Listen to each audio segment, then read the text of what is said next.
भाई, कल आपकी अल आहत कमेटी के कुछ पेपर व्हाट्सएप पे चल रहे थे, उसमें खास करके यहाँ के कब्रिस्तान के मुद्दे के बारे में कुछ लिखा हुआ था। तो इसके बारे में आप पूरी क्या जानकारी देंगे और कौन सा कब्रिस्तान है, किस जगह है, इसके बारे में पूरी क्या मालूमात है? ये जो है ये कौसा के अंदर एक कब्रिस्तान है, रशीद कंपाउंड में बोला जाएगा। रशीद कंपाउंड में बोला जाएगा। सर्वे नंबर 123 हिस्सा नंबर 1 है। ये 34 गुंठे का 7/12 है। इसकी जो बुनियाद हुई थी 2007 में हुई थी। मरहूम नादिर भाई ने ये इसका बुनियाद डाले थे। इसके लिए तमाम मुमरा कौसा के लोगों ने पैसा जमा किए, कम पड़ा तो हमारे नाथानी साहब ने मदद की और ये 2009 में खिदमत ट्रस्ट के नाम पे रजिस्टर हुआ। रजिस्टर होने के बाद लगभग इसका जो काम है अधूरा छूट गया, इसके पीछे कोई फॉलोअप नहीं हुआ।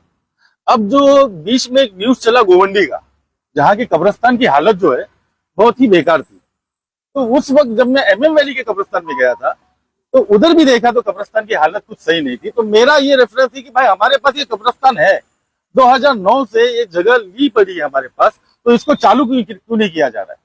तो उस एवज में ये कब्रिस्तान को चालू करने के लिए हम लोग ने 6-7 लोग ने एक कमेटी बनाए। कमेटी बना के हमने कल अल हद के नाम पे एक डेलीगेशन दिए और आगे जो भी इसका काम होएगा ये जो है मुमरा कौसा कब्रिस्तान कमेटी के नाम से चलाने का हम लोग का ये डिसीजन हुआ है। सर भाई, आगे इसको कैसा फॉलोअप लिया जाए? सबसे पहले आप तमाम लोगों का बहुत बहुत शुक्रिया। आप सब जानते हैं कि जो हमारा शहर है वो दिन ब दिन बढ़ते चला जा रहा है। तमाम अलग अलग जो इलाके के हमारे कब्रिस्तान है, दरगाह कब्रिस्तान है, MM वैली का कब्रिस्तान है, कौसा कब्रिस्तान है, ये सारे कब्रिस्तानों के क्या हालात है आप लोग बेहतर जानते हैं। इसी चीज को देखते हुए कई बार व्हाट्सएप ग्रुपों पर और कई अलग अलग जगहों पर इस पे बात होती थी और पिछले 15-16 साल से मरहूम नादिर साहब ने जो शुरुआत की थी वो कब्रिस्तान जस का तस पड़ा हुआ है। आज हम लोग आकर देखकर इतना खराब लग रहा है कि आप देख सकते हो कोने में यहाँ पर कूड़ा कचरा डाला गया है। यहाँ आए तो यहाँ के मुकामी लोगों ने बताया कि जो बकरे की मंडी लगी हुई थी उनका जो पूरा के पूरा कचरा, गंदगी जो बकरों की थी और तमाम जानवरों की थी वो सब ला कर यहाँ फेंकी गई। और आए दिन यहाँ के मुकामी लोगों के झगड़े होते हैं क्योंकि यहाँ कोई सिक्योरिटी नहीं, कुछ नहीं, खाली वॉल कंपाउंड डालकर छोड़ दिया गया है। आप भी इस पर वीडियो घुमाकर देख सकते हैं कि इस कब्रिस्तान की हालत क्या है। हमारा सिर्फ और सिर्फ प्रशासन से यही मांगना है कि जितने भी राजनीतिक पार्टी है वो सब अपने पार्टी, अपने सब कुछ पदाधिकारी, वो सब कुछ छोड़ छाड़ के कम से कम शहर के लोगों के लिए, आवाम के लिए एक साथ आकर इस कब्रिस्तान को जल्द से जल्द दिला दें। किसी भी काम को खत्म करने के लिए 16 साल बहुत होता है। अगर ये न्यूज बाहर जाएगी मुमरा के बाहर दूसरे इलाकों में तो वो लोग खुद सोचकर परेशान हो जाएंगे कि 16 साल लग गया कब्रिस्तान को बनते हुए। तो अपने आप में ये एक अजूबा है, लेकिन फिर भी हम पुरानी चीजों को भूलते हुए उस पर मट्टी डालकर अभी फिलहाल तमाम लोगों से, खासकर महानगर पालिका से गुजारिश करते हैं। कल आरिफ भाई, नासिर मेम साहब, मम्मू भाई, हम लोग, सलीम खत्री साहब और मुमरा कौसा कब्रिस्तान कमेटी जो नई हमने बनाई है उसके तमाम लोग जाकर AMC से मुलाकात किए, पिचड़ साहब से। उन्होंने पूरा लेटर हमें सुना पड़ा, आधा घंटा उन्होंने दिया और वो खुद बोल रहे थे कि इसे अब तक चालू हो जाना चाहिए था। मेरे भी नजर में ये नहीं था, तो वो खुद सरप्राइज थे सुनकर और उन्होंने बोला कि मैं मंडे तक के टाउन प्लानिंग डिपार्टमेंट में अपना जो भी अहवाल है, जो भी लेटर के साथ अटैच कर मैं अपनी बात टाउन प्लानिंग डिपार्टमेंट में लेके जाऊंगा इंशाल्लाह। हसन भाई, ये जो अभी तक कब्रिस्तान की शुरुआत नहीं हुई है, इतने दिन से पेंडिंग है, इसका जिम्मेदार कौन? इसकी वजह क्या? इस चीज पर हम लोगों ने सुल्तान भाई जरा भी ध्यान नहीं दिया। इस पर बैठकर हमने बात नहीं की। जब हम लोग मीटिंग करने बैठे तो सबसे पहले ये तय किया गया कि पुरानी चीजों को भूलकर हम इस कब्रिस्तान को जल्द से जल्द कैसे शुरू कर सकते हैं, इस पर बात करते हैं, ना कि किसने किया, किसकी वजह से हुआ। इस पर वक्त न डाले, क्योंकि जो भी लोग होंगे हमारे शहर के, हमारे भाई होंगे, तो उन लोगों के ऊपर कुछ ठीकरा फोड़ने से अच्छा है कि हम सब लोग मिलकर, आप पत्रकार भाइयों का भी बहुत सपोर्ट लगेगा, बार बार इसके फॉलोअप होंगे, हम बार बार आपको बुलाएंगे। आप लोगों से गुजारिश होगी कि आज जैसा आप आए वैसे बार बार आना। जब तक ये कब्रिस्तान हम यहाँ के लोगों के लिए शुरू नहीं करते हैं तब तक हम तमाम लोगों से गुजारिश करेंगे, प्रशासन से, हमारे तमाम नेतागण से, तमाम पॉलिटिकल, तमाम समाज सेवकों से, खासकर हमारे तमाम प्रेस के लोगों से, कि आप लोग सपोर्ट करें ताकि इसे जल्द से जल्द हम लोग प्रेशर डालकर शुरू कर दें। हसन भाई, 50 करोड़ रुपए आए हैं मुमरा और खरवा के विकास के लिए, तो क्या इस कब्रिस्तान के लिए भी कुछ पैसा आया है, कुछ मिलेगा? इस बारे में आरिफ भाई बता सकते हैं, फंड्स के ताल्लुक से आरिफ भाई बता पाएंगे। देखो कैसा है कि अभी ये कब्रिस्तान के बारे में, अभी ये जो जगह है, ये जगह खिदमत ट्रस्ट के नाम पे 7/12 घूमा था। उसके बाद फिर से जो इसका जगह मालिक था उसके नाम पे 7/12 घूमा, क्योंकि इसके अंदर जो एग्रीमेंट हुआ था उस वक्त ये टीडीआर के बेस पे हुआ था कि जो भी इसका टीडीआर मिलेगा ये 50-50% दोनों में आपस में बांटा जाएगा। तो वो टीडीआर के मसले की वजह से ये जो मसला है अभी तक हुआ नहीं था। तो अब ये टीडीआर का मसला जो टाउन प्लानिंग डिपार्टमेंट 4 माले पे वो क्लियर करेगा। तो इसके लिए हमारा ये है कि हम टाउन प्लानिंग के अंदर भी जाके बात करेंगे। एक जो है एक बिल्डिंग या रोड का जो भी है टीडीआर महीना 2 महीने में क्लियर हो जाता है, मगर ये कब्रिस्तान का टीडीआर को 16 साल क्यों लगा, इसका सवाल हम जाके टाउन प्लानिंग में करने वाले। आप एक बात ये बताएंगे, यहाँ के एतराफ के नगर सेवक जो हमेशा मतलब बड़ी बड़ी बातें करते हैं, आज हो जाएगा कल हो जाएगा, आज हो जाएगा कल हो जाएगा, तो क्या यहाँ के नगर सेवक लोगों को मुमरा की आवाम की चिंता नहीं थी? कितनी बार उन्होंने आश्वासन दिया कि कल चालू होगा, परसों चालू होगा। ये टीडीआर जो लाखों करोड़ रुपए का रहता है, ये पैसा ही इस कौम के लिए रुका हुआ है। कैसा है मालूम है सरफराज भाई, ये इसके पहले हसन भाई ने जवाब दे चुके हैं। हम आपसी लड़ाई के अंदर हम अपने बेसिक फैसिलिटीज खत्म कर रहे हैं। आपसी पॉलिटिकल जिसका है, जो पॉलिटिकल है वो करे, हमको उससे नहीं लेना देना है। आज MM वैली का कब्रिस्तान जो है आज छोटा पड़ रहा है, ये सब जानते हैं। MM वैली का कब्रिस्तान भी छोटा पड़ रहा है।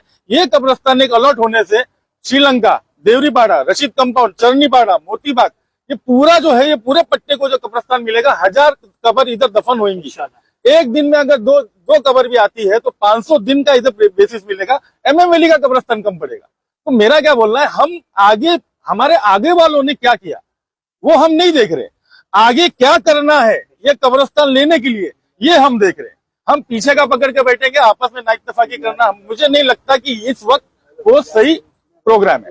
क्या जानकारी देंगे? जैसे कि सुल्तान भाई ने बताया कि काम क्यों रुका हुआ है, जहाँ तक का हमारी मालूमात है ये एक्चुअल है ना जो है वो टीडीआर का मसला है, जो कुछ भी है। लेकिन टीडीआर का मसला हल करने के लिए कोई 16 साल नहीं लगते उस चीज के लिए।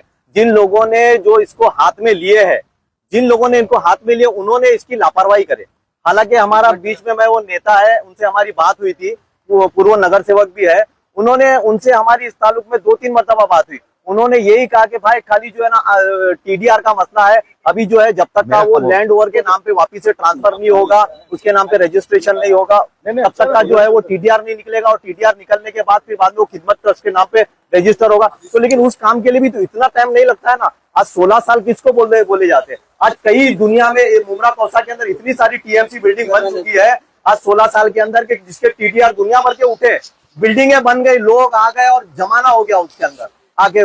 और ये 16 साल के अंदर अगर यही जगह पे अगर समझो, अब मैं एक मिसाल देता हूँ, अगर यही जगह पे अगर जीपी बनाने के लिए दे दिए होते तो क्या होता था बताओ। ये प्लॉट को 16 साल तक का ये होता था, रुकता था ये काम, अभी तक का जीपी ठोक के पुरानी हो गई होती। तो कब्रिस्तान का काम है इसके लिए रोक दिए। अगर तुम्हारा जो है अगर जीपी बनाने का कुछ काम होता या डेवलपमेंट का काम होता तो कब जमाना हो गया होता, कर दिया। मतलब कब्रिस्तान का काम है, लोगों का काम है, इसके लिए उसको छोड़ दिए लावारिस बने से। तो हमारा यही बोलना है कि इसको जो है आखिरत का सौदा है, आखिरत के लिए अल्लाह के वास्ते इसके ऊपर जो है ध्यान दिया जाए और आखिरत अपनी सवारे दूसरों की भी जो है उसकी सहूलत हो जाए, मुमरा कौसा के लोगों की जल्दी से जल्दी इसको जो है ना कब्रिस्तान को शुरू करने के लिए कोशिश की जाए। अभी जिनके हाथ में पेपर है, जो इसका फॉलो अप कर रहे हैं और जिन्होंने हमें बताया कि भाई टीडीआर जो है इसका हमें उठाना है, तो उनके ऊपर ये है एक जिम्मेदारी कि जल्दी से जल्दी इसका जो है ना टीडीआर का मसला जो हल करे, खिदमत के ट्रस्ट के नाम पे इसके 7 बारों को ट्रांसफर करे, फिर कलेक्टर को जो उन्होंने बताया था प्रोसीजर टीएमसी को हैंड ओवर करेंगे।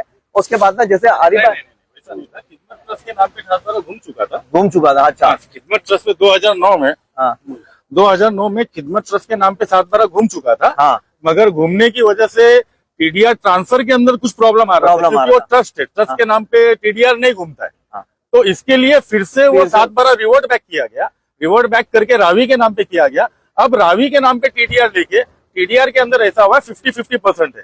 तो हमारा भी बोलना है ना, टीडीआर लेना कोई इतनी बड़ी बात नहीं है, पब्लिक फैसिलिटी है, एक यूटिलिटी है। इसको तो महानगर पालिका जो है इसको टीडीआर दे के फिर कलेक्टर को हैंड ओवर करके फिर इधर दफन करने का परमिशन देगी। तो ये हम चाहते हैं कि ये बारिश चालू हुआ है। आप MM वैली में जाके एक वीडियो देख लो, कौसा कब्रिस्तान देख लो, वहां लोगों को तकलीफ है। मुश्किल से 1 हफ्ते का काम है, 1 हफ्ते के अंदर चाहे तो महानगर पालिका इसको हैंड ओवर कर सकती है। वो मैडम तो मैडम इधर लो नाम को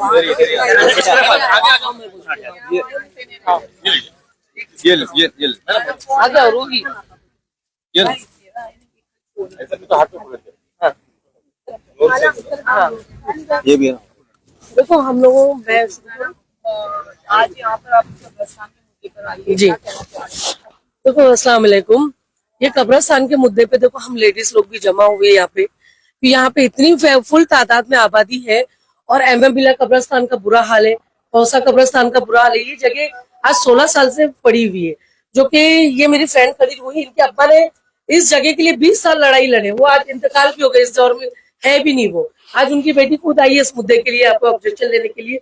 और मेरा ये बोलना है, जब इतना इतना फंड मुमरा में पास हो रहा है बिल्डिंग बनाने के लिए, हर चीज के लिए, तो कब्रिस्तान के लिए क्यों नहीं हो रहा है?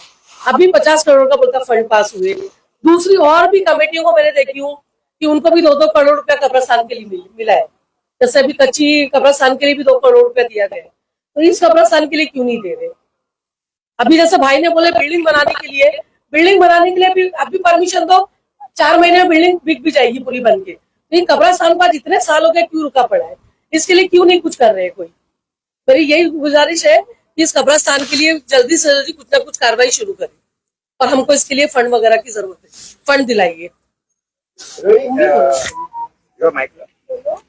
क्या बताएंगे, जैसे कि आपके अबू जान की एक सपना था कि इसी में मैं दफन हूँ, उससे पहले ये सपना पूरा नहीं हो पाया, आपने ठान ली, अब कैसा लग रहा है इतने लोग इस कब्रिस्तान के लिए आजाद?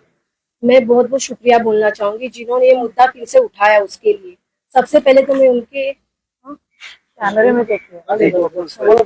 सबसे पहले तो मैं उनको शुक्रिया बोलना चाहूंगी जिन्होंने मुद्दा उठाया है, क्योंकि मैं अकेली तो कुछ नहीं कर सकती थी, करना तो बहुत चाहती थी। बीच में मैंने पहले भी एक न्यूज दी है, लेकिन कोई रिस्पांस तो मिला नहीं, पता नहीं किसे देखा नहीं देखा। लेकिन ये जो लोग खड़े हुए, उन्होंने कहा था ना 90 दिन में ये कब्रिस्तान मिल जाएगा, एटलीस्ट वो तो हुआ। माशाल्लाह ये लोग खड़े हुए, इन्होंने मुझे लगा कि मेरे साइड से कोई सपोर्ट है, मुझे बहुत अच्छा लगा। मैं उनको शुक्रिया बोलना चाहूंगी बस।